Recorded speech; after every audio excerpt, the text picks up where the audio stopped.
Shalom, puji nama Tuhan. Kita bersyukur pada pagi hari ini kita masih diberi kesempatan oleh Tuhan. Kita masih ada sampai pada hari ini semua karena anugerah Tuhan. Baik jemaat Tuhan, saya mengundang jemaat Tuhan untuk berdiri. Kita akan bersama-sama mengucapkan pengakuan iman kita bersama. 1, 2, 3. Aku percaya kepada Allah Bapa yang Maha Kuasa, Pencipta langit dan bumi, dan kepada Yesus Kristus, Anaknya yang tunggal, Tuhan kita, yang dikandung dari Roh Kudus, lahir dari anak darah Maria, yang menderita di bawah pemerintahan Pontius Pilatus, disalibkan, mati dan dikuburkan, turun ke dalam kerajaan maut, pada hari yang ketiga bangkit pula dari antara orang mati, naik ke surga, duduk di sebelah kanan Allah Bapa yang Maha Kuasa, dan akan datang dari sana untuk menghakimi orang yang hidup dan mati. Aku percaya kepada Roh Kudus, gereja yang kudus dan damai, persekutuan orang kudus, pengampunan dosa, kebangkitan tubuh, dan hidup yang kekal. Baik jemaat Tuhan yang terkasih, mari kita siapkan hati kita. Kita mau memuji dan menyembah Tuhan pada pagi hari ini. Masih tetap berdiri, mari kita memuji Tuhan dengan pujian. Ku menyembah dalam kudus hadirat-Mu Tuhan. Ku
kita lebih dalam ibadah kita, marilah kita mengarahkan hati kita kepada Tuhan untuk menyembah Dia di dalam roh dan kebenaran. Mari kita tinggalkan semua hal-hal yang merintangi hidup kita, tinggalkan beban dan perasaan yang tidak memuliakan Tuhan, dan marilah kita sembah Dia. Bapa, di dalam nama Yesus, inilah kami sungguh bersyukur kepada-Mu karena kemurahan Tuhan, kasih setia Tuhan bagi kami. Kami boleh ada di dalam ruangan gereja ini. Itu anugerah Tuhan semata-mata. Hati kami sudah siap menyembah Engkau Tuhan. Memberkati ibadah kami ini dari awal pertengahan dapat berakhir dengan baik. Baik anak-anak Tuhan yang ada di dalam ruangan gereja ini maupun yang mengikuti ibadah secara online lewat YouTube maupun Facebook. Tuhan memberkati, baik yang dari rumah atau dari tempat kerja atau dari mana saja. Hamba mohon di dalam nama Yesus Tuhan memberkati. Jemaat Tuhan, bukalah hatimu dan terimalah berkat Tuhan. Diberkatilah Engkau dalam ibadah ini. Hamba habiskan ibadah ini di dalam nama Bapa, Putra dan Roh Kudus. Amin. Silakan duduk kembali. Baik jemaat Tuhan, kita akan bersama-sama mendengarkan kebenaran firman Tuhan yang akan disampaikan. Saya kembali mengundang jemaat Tuhan untuk berdiri. Kita memuji Tuhan dengan pujian bagaikan tanah kering yang merindukan air hidup yang daripada Tuhan sendiri.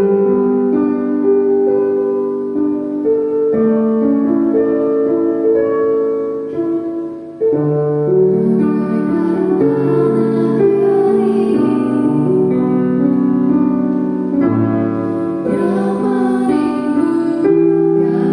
air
Bapa kami sudah membuka hati kami, dan hati kami sudah siap untuk belajar dari firman Tuhan. Berkatilah setiap hati pikiran kami, agar kami boleh mencerna firman ini, dan kami boleh mengertinya, dan kami simpan di dalam hati, dan kami boleh menjadi pelaku firman. Kuasa iblis yang coba mengganggu, membuat kami tidak bisa menangkap kebenaran, mentolak di dalam nama Yesus Tuhan sendiri. Memberkati umat Tuhan yang di rumah maupun di tempat ini, atau dari mana saja yang mengikuti ibadahnya. Hamba mohon berkat Tuhan tercurah atas kita, dan kita semua dapat mengerti firman. Kuasa iblis harus tolak dalam nama Yesus. Terpujilah Tuhan di dalam nama Yesus. Haleluya, haleluya. Amin. Bapak Ibu Saudara yang dikasihi Tuhan Yesus, sampaikan shalom, selamat hari Minggu, puji nama Tuhan. Kita bersyukur hari ini kita boleh kembali untuk belajar kembali firman Tuhan. Terpujilah Tuhan Yesus karena anugerah dan rahmat-Nya bagi kita. Baik, mari kita membuka firman Tuhan. Kita buka di dalam Titus pasal yang kedua. Titus pasal yang kedua ayat 11 sampai ayat yang ke-15. Titus pasal 2 ayat yang ke-11 sampai ayat yang ke-15 tertulis demikian. Karena kasih karunia Allah yang menyelamatkan semua orang, semua manusia sudah nyata. Ia mendidik kita supaya kita meninggalkan kefasikan dan keinginan-keinginan duniawi, dan supaya kita hidup bijaksana, adil, dan beribadah di dalam dunia sekarang ini, dengan menantikan penggenapan pengharapan kita yang penuh bahagia dan penyataan kemuliaan Allah yang maha besar dan juru selamat kita Yesus Kristus, yang telah menyerahkan dirinya bagi kita untuk membebaskan kita dari segala kejahatan, dan untuk menguduskan bagi dirinya suatu umat kepunyaannya sendiri yang rajin berbuat baik. Beritakanlah semuanya itu, nasihatilah dan yakinkanlah orang dengan segala kewibawaan. Janganlah ada orang yang menganggap engkau rendah. Terpujilah Tuhan. Bapak Ibu Saudara yang saya kasihi di dalam Yesus Kristus Tuhan, pagi hari ini saya mengajak kita belajar firman Tuhan ini, dan tema renungan dan firman Tuhan pagi hari ini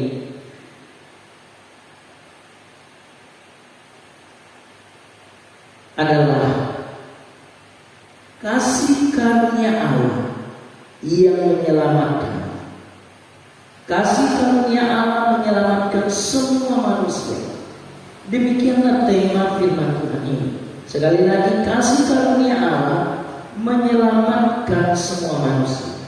Saudara-saudara, minggu lalu yang lalu kita telah banyak berbicara tentang sikap kita, dan kita beritakan kita sudah mempersiapkan diri kita memiliki hubungan yang baik dengan Tuhan. Kita melangkah di dalam iman, kemudian kita memberitakan firman itu. Dan hari ini inti dari berita yang kita sampaikan, dan bisa kita ukur sejauh mana orang itu melakukan firman itu, yaitu hari ini kasih karunia Allah menyelamatkan semua orang. Latar belakang dari pengajaran ini adalah Titus adalah seorang non-Yahudi yang berkebangsaan Yunani, yang bertobat berasal dari Antioquia. Saudara-saudara, setelah dia bertobat, ia melayani bertahun-tahun bersama dengan Paulus dan mengambil bagian dalam beberapa tugas khusus yang penting. Salah satu tugas khusus yang penting itu adalah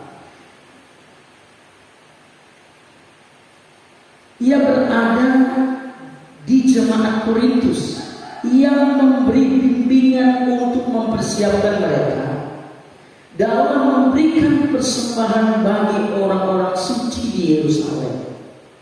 Ini tugasnya.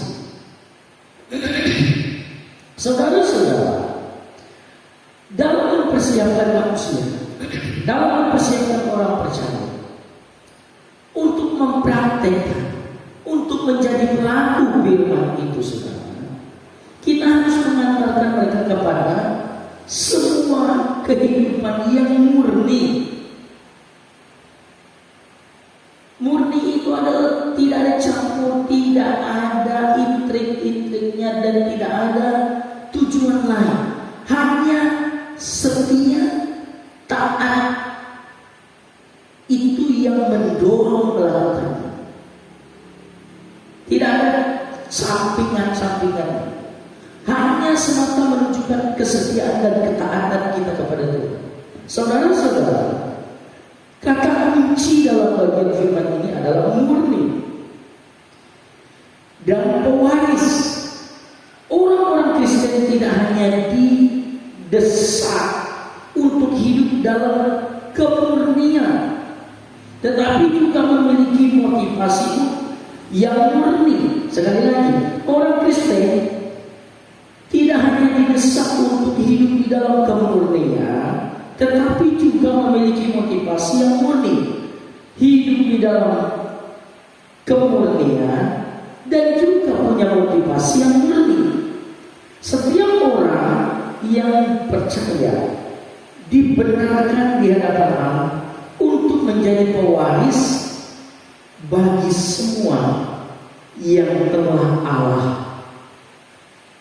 sediakan bagi kita. Sekali lagi, setiap orang percaya yang dibenarkan di hadapan Allah untuk menjadi pewaris bagi semua yang telah disediakan Allah bagi kita. Jadi, wow dan luar biasa. Jadi Bapak Ibu Saudara yang saya kasihi di dalam Yesus Kristus, tema ini luar biasa adalah kasih karunia Allah menyelamatkan semua manusia.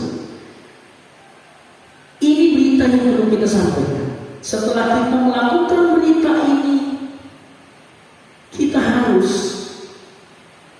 memahami dan dapat mengukur sejauh mana orang itu menyadari bahwa dia sudah diselamatkan.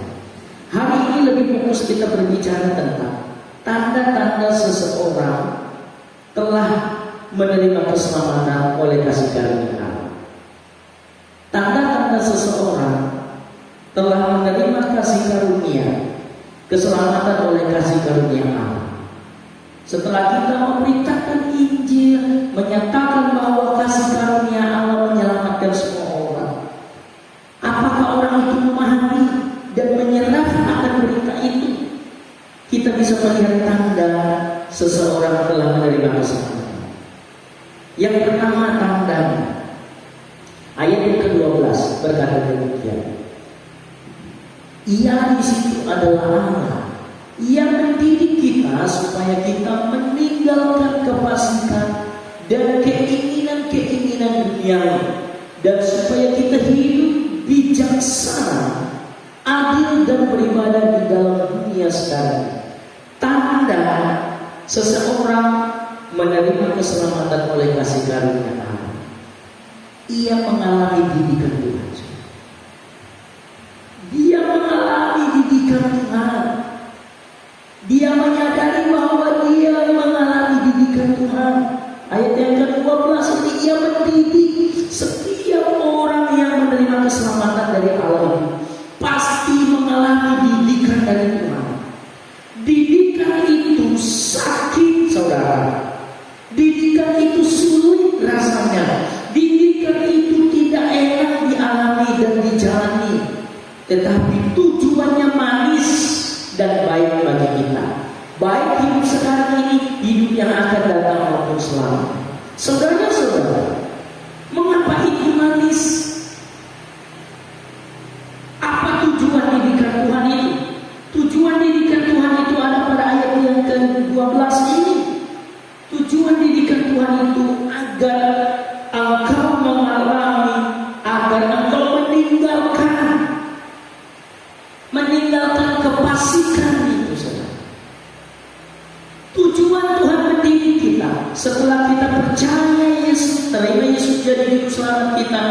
kita telah menerima keselamatan dari anugerah Tuhan itu, kita harus siap mengalami didikan Tuhan. Mengapa kita perlu mengalami didikan Tuhan? Tujuannya supaya kita meninggalkan kefasikan kita. Sebelum kita diselamatkan, kita hidup di dalam kefasikan. Kefasikan itulah yang perlu dibersihkan dalam hidup kita. Kefasikan itulah yang harus mengalami proses pembuangannya, melepaskannya. Itu sebabnya Tuhan mendidik kita. Oleh karena itu, sebagai orang percaya Yesus itu tidak langsung, wah, engkau harus mengalami didikan, karena tujuan didikan itu agar engkau meninggalkan kefasikan. Kalau engkau tetap hidup di dalam kefasikan, didikan ini terus membersihkan engkau supaya engkau tinggalkan kefasikan. Apa yang kedua yang engkau harus tinggalkan dari tujuan Tuhan mendidik engkau itu agar engkau meninggalkan kefasikan, dan yang kedua supaya engkau meninggalkan keinginan duniawi. Setelah engkau percaya Yesus, keinginan duniawi itu masih terseret karena engkau masih di dalam dunia ini. Keinginan duniawi yang menyesatkan, yang membuat engkau terus berdosa, yang membuat engkau jauh dari hadapan Tuhan itu yang mau dibersihkan Tuhan. Itu sebabnya Dia mendidik engkau supaya engkau tinggalkan kefasikan, tinggalkan keinginan duniawi itu, saudara. Wow, luar biasa. Oleh karena itu, siapkah engkau mengalami didikan Tuhan? Tujuan didikan yang kedua, yang pertama tadi agar engkau meninggalkan kefasikan, agar engkau meninggalkan keinginan duniawi. Tujuan didikan Tuhan yang kedua adalah agar engkau hidup apa? Hidup bijaksana. Mengapa kita perlu hidup bijaksana? Karena saat kita hidup bijaksana, kita bisa membedakan mana yang baik, mana yang tidak baik, mana yang benar, mana yang tidak benar, agar kita bisa menentukan pilihan kita, bertindak, melangkah. Itu sebabnya kita perlu hidup bijaksana. Apakah kita tidak bijaksana sebelum percaya Tuhan? Memang tidak bijaksana. Kita tidak tahu apa yang membahayakan, apa itu dosa. Setelah kita hidup di dalam Tuhan, Tuhan mendidik kita agar kita hidup bijaksana. Tujuan Tuhan agar engkau hidup bijaksana.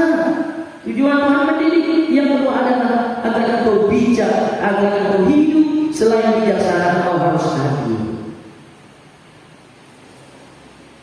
Manusia itu tidak ada keadilan, tidak mau hidup adil.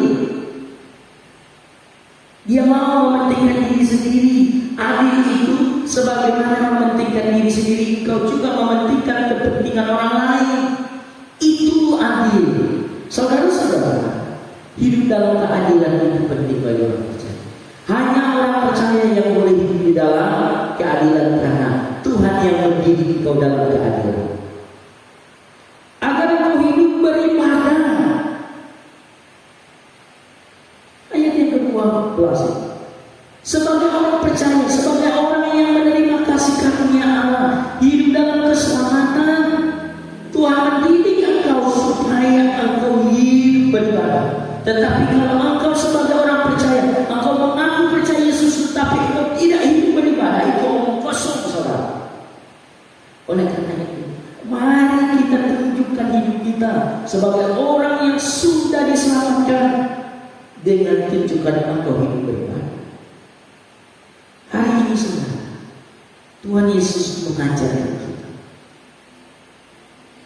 sebagai orang yang diselamatkan. Dia harus mengalami didikan. Didikan apa saja? Tujuan didikan itu agar engkau meninggalkan kefasikan, meninggalkan keinginan dunia. Tujuan yang kedua, Tuhan mendidik kita agar engkau hidup bijaksana, engkau hidup adil, engkau hidup beribadah. Lakukan kebenaran, tunjukkan, barulah aku dapat membuktikan diri orang yang diselamatkan. Kalau kita mau mengukur orang itu sudah diselamatkan, lihatlah pada diri orang itu. Apakah dia sudah meninggalkan kefasikannya? Apakah dia sudah meninggalkan keinginan duniawinya? Apakah dia hidup bijaksana? Apakah dia hidup adil? Apakah dia hidup beribadah? Dapat kita ukur. Oleh karena itu, mari kita tunjukkan kepada dunia di hadapan Tuhan bahwa engkau adalah orang yang sudah menerima keselamatan oleh anugerah Allah. Dengan siapkan mental dan pribadi mengalami didikan Tuhan. Karena didikan Tuhan itu tujuannya manis, karena dia membersihkan engkau dari kefasikan, keinginan dunia, dan membuat engkau hidup bijaksana, adil dan beribadah. Yang kedua, saudara, tanda seseorang yang menerima keselamatan oleh kasih karunia Allah yang kedua. Ayat yang ke-13 berkata demikian. Dengan menantikan penggenapan pengharapan kasih kita yang penuh bahagia dan penyataan kemuliaan Allah yang maha besar dan juru selamat kita Yesus Kristus. Ayat yang ke-13. Tanda seseorang telah menerima keselamatan oleh kasih karunia Allah adalah dia hidup dalam penantian. Iya, Tuhan kita naik ke surga dan dia berjanji akan datang menjemput kita, membawa kita ke tempat di mana dia berada, yaitu di surga. Seseorang yang sudah diselamatkan, dia pasti tunjukkan tandanya, yaitu dia hidup dalam penantian. Siapa yang dinantikan? Yesus Kristus. Hidup dalam penantian artinya kita harus hidup dalam pengharapan yang penuh bahagia. Sekalipun tantangan kesulitan hidup itu banyak, tetapi kita tunjukkan bahwa kita memiliki pengharapan. Walaupun kita hidup dalam kesulitan, hidup dalam tantangan yang bertubi-tubi datang, tetapi kita tetap tunjukkan bahwa kita orang yang memiliki pengharapan. Pengharapan itulah yang membuat kita sukacita, bahagia, damai sejahtera, memiliki semangat spirit yang kuat. Bukan orang yang mengeluh, bukan orang yang tidak berpengharapan, bukan seperti orang yang kehilangan harapan. Kita adalah orang yang memiliki semangat cuma karena kita punya pengharapan. Hidup dalam penantian itu juga harus hidup menyatakan kemuliaan Tuhan. Inilah saatnya kita menyatakan kemuliaan Tuhan bagi dunia. Lewat diri kita, di dalam diri kita menunjukkan kemuliaan Tuhan dengan menyembahnya, memuliakan Dia, melakukan hal-hal yang baik dan menolong sesama untuk menunjukkan kemuliaan Tuhan. Hidup dalam penantian juga kita harus hidup menyatakan atau memberitakan keselamatan atau juru selamat itu. Kita harus memberitakan Injil. Kita harus terlibat di dalam pelayanan misi, pelayanan penginjilan. Tentu kita tidak bisa pergi, tetapi dengan cara yang Tuhan bagikan bagi kita, berkat kita bisa mendukung lewat harta kita, mendukung lewat doa kita, dan mendukung dengan memberikan semangat. Itulah dukungan kita, harus menyatakan dan memberitakan Injil keselamatan. Wow. Jadi puji Tuhan jemaat kita sampai hari ini juga. Walaupun kondisi tidak baik menurut dunia sekarang ini, kita bersyukur kita terus bisa tunjukkan bahwa kita mendukung dalam pemberitaan Injil, dalam pelayanan misi. Dan walaupun kondisi bangunan kita juga belum selesai, kita mengerjakan semuanya. Pelayanan Yerusalem, Yudea, Samaria sampai ujung bumi. 4 wilayah pelayanan ini pastikan kita harus terlibat di generasi kita dan di dalam diri kita. Karena Tuhan minta pertanggungjawaban dari setiap orang terhadap 4 wilayah pelayanan: Yerusalem, Yudea, Samaria sampai ujung bumi. Banyak orang yang hanya mengerjakan Yerusalem saja, tunggu beresnya Yerusalemnya lalu kita keluar. saudara sangat keliru. Dalam generasi kita, dalam pribadi kita akan tertutup 4 wilayah. Pelayanan Yerusalem itu adalah pelayanan di dalam gereja kita sendiri. Yudea Samaria meluas keluar sampai mencukupi pelayanan perlintasan dan agung saudara. Saudara-saudara yang dikasih Tuhan Yesus, hidup dalam penantian artinya juga berkarya dalam hidup kita sambil menanti. Kita bergiat berkarya, menyembah Tuhan, terlibat dalam pekerjaan Tuhan, bekerja keras sambil menanti. Kalau kita sambil menanti, kita tetap jaga kekudusan hidup kita. Saudara-saudara yang dikasihi Yesus Kristus, hari ini engkau dapat mengukur bahwa tanda seseorang telah menerima keselamatan oleh kasih karunia Allah. Dia hidup dalam penantian. Dan ayat yang ke-13, dengan menantikan penggenapan pengharapan kita. Setelah kita percaya Yesus, kita harus menantikan penggenapan pengharapan kita. Pengharapan kita, Yesus datang membawa kita ke surga. Wow, saudara-saudara yang dikasih Yesus. Jadi tidak gampang melihat dan mengukur bahwa diri kita sudah menerima keselamatan. Apakah engkau siap menerima didikan Tuhan, dan apakah engkau hidup dalam penantian? Yang terakhir, yang ketiga, tanda seseorang menerima keselamatan oleh kasih karunia Allah. Ayat yang ke-14, yang telah menyerahkan dirinya bagi kita untuk membebaskan kita dari segala kejahatan dan untuk menguduskan bagi dirinya suatu umat kepunyaannya sendiri yang rajin berbuat baik. Tanda seseorang telah menerima keselamatan oleh kasih karunia Allah, selain dia mengalami didikan dari Tuhan, dia hidup di dalam penantian. Dan yang ketiga adalah hidup dalam kekudusan. Hidup dalam kekudusan. Di situ ayatnya, menyerahkan dirinya bagi kita untuk membebaskan kita dari segala kejahatan, untuk menguduskan. Tujuan Tuhan memilih kita, dia untuk menguduskan kita. Kalau dia menguduskan kita, dia otomatis mengharapkan dan minta kita hidup di dalam kekudusan. Saudara-saudara, hidup dalam kekudusan artinya kita mengandalkan Tuhan, kita mengutamakan Tuhan, kita menempatkan Tuhan di atas segala-galanya. Tolak ukur segala sesuatu yang kita lakukan adalah Tuhan. Motivasi kita adalah kepada Tuhan. Orientasi pelayanan kita kepada Tuhan, melakukan kepada manusia itu seperti untuk Tuhan. Kita hidup dalam kekudusan itu. Kita jaga kekudusan hidup kita ini. Kita tidak hidup seperti cara hidup dunia ini.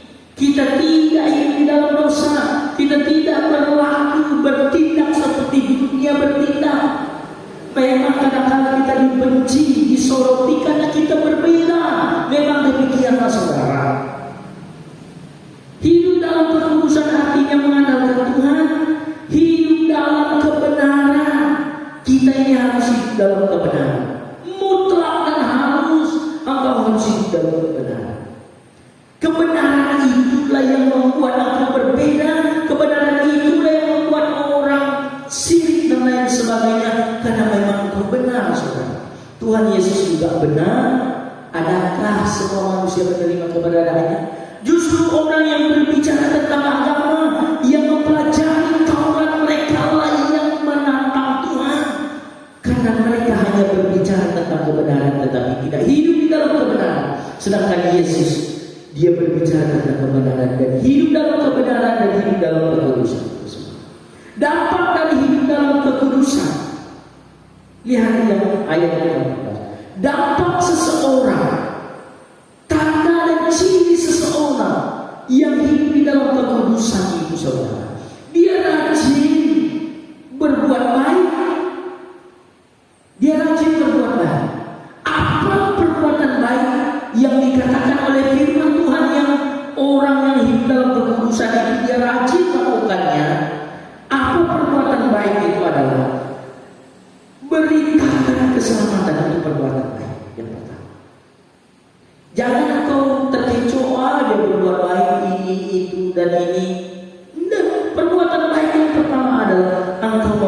akan rajin berbuat baik ini memberitakan keselamatan. Memberitakan keselamatan itu di dalamnya engkau mendukungnya, engkau menjaga urusanmu, engkau peduli kepada orang lain, engkau tidak ingin orang itu terjerumus, engkau tidak akan mencelakakan orang, engkau pasti menyelamatkan orang, engkau memberikan awasan bagi orang supaya dia jangan jatuh ke dalam dosa. Itu beritakan keselamatan. Rajin berbuat baik selain memberitakan keselamatan, dia nasihati orang.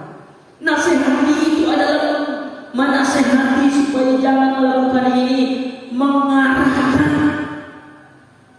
kepada perbuatan baik. Rajin berbuat baik selain menasihati orang, meyakinkan orang tentang keselamatan, meyakinkan orang tentang keselamatan yang telah diterima di dalam Yesus Kristus.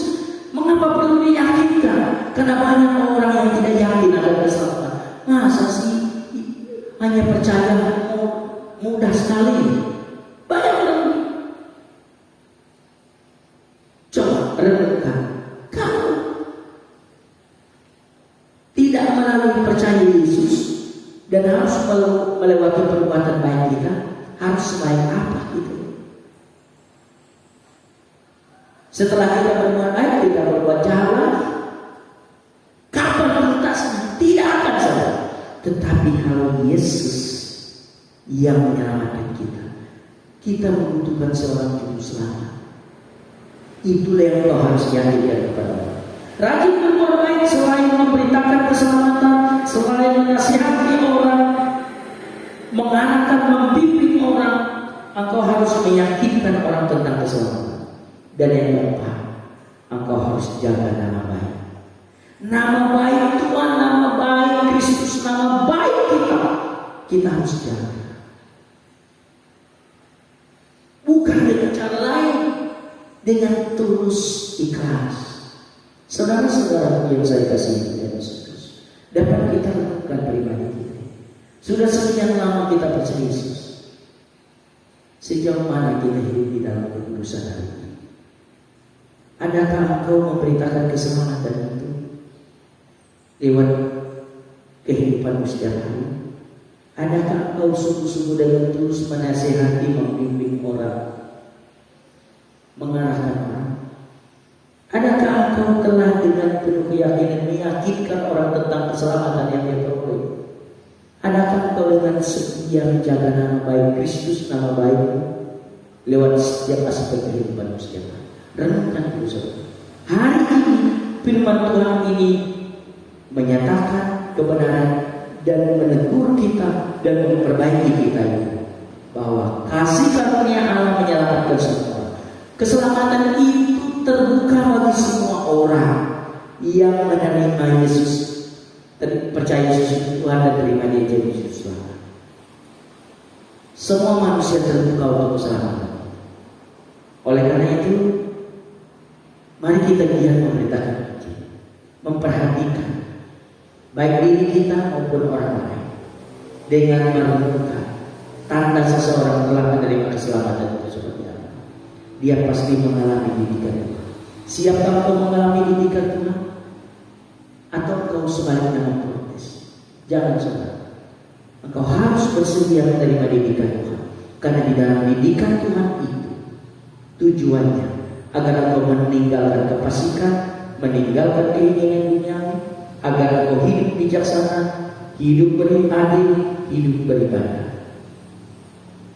Tanda seseorang mengalami keselamatan oleh kasih karunia, dia hidup di dalam penantian. Adakah engkau berkarya sambil menanti? Adakah engkau sedang menantikan Yesus datang yang kedua kali hari? Yang ketiga, engkau harus hidup dalam kekudusan. Adakah engkau jaga kekudusan hari ini? Lakukan. Hiduplah di dalam kekudusan. Tuhan Yesus memberkati. Mari kita berdoa. Bapa, di dalam nama Yesus kami bersyukur karena pertolongan-Mu bagi kami. Kami telah belajar firman Tuhan. Hamba terbatas adanya, Roh tidak terbatas. Termeterailah firman ini ke dalam hati setiap telinga yang mendengar, setiap hati yang menyimpan. Mereka hidup dalam kelimpahan. Diberkatilah kehidupan Mari. Tuhan menyertai dan menuntun dan memberikan sukacita damai sejahtera. Sebab Hamba memeteraikan firman ini di dalam nama Bapa, Putra dan Roh Kudus. Haleluya, haleluya, amin. Demikianlah firman Tuhan buat kita pagi hari ini. Tuhan Yesus Kristus dipermuliakan dalam setiap kehidupan kita. Shalom, Tuhan Yesus memberkati. Puji Tuhan, demikian kebenaran firman Tuhan yang sudah kita dengar bersama-sama. Selanjutnya kita akan memberikan persembahan kita, dan sekaligus kita akan menutup ibadah kita pada pagi hari ini, dan kita memuji Tuhan dengan pujian Manis Kau Dengar Tuhan. Tuhan,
Segala puji syukur kami persembahkan kepada-Mu Bapa. Kasih setia-Mu sungguh sempurna dan luar biasa bagi kami. Kami boleh menyembah Tuhan dalam ibadah ini. Kami boleh mendengarkan firman Tuhan. Biarlah firman Tuhan sungguh memberikan pemahaman baru buat kami, dan kami semakin serupa dengan Kristus dan memuliakan Tuhan dalam setiap aspek kehidupan kami.